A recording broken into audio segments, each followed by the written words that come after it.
Hello children, welcome to our Muka channel. So today we are drawing a cute shark. So shark watercolor is the under layer is a blue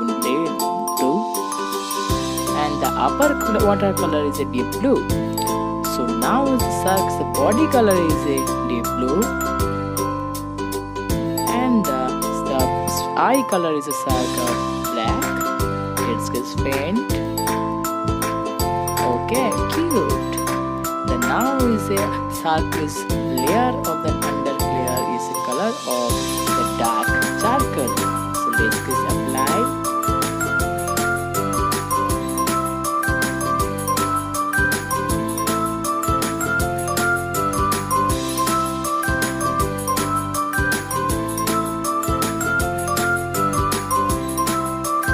Awesome! This awesome, nice shark.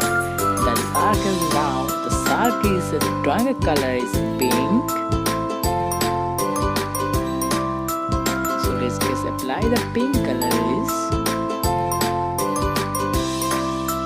beautiful.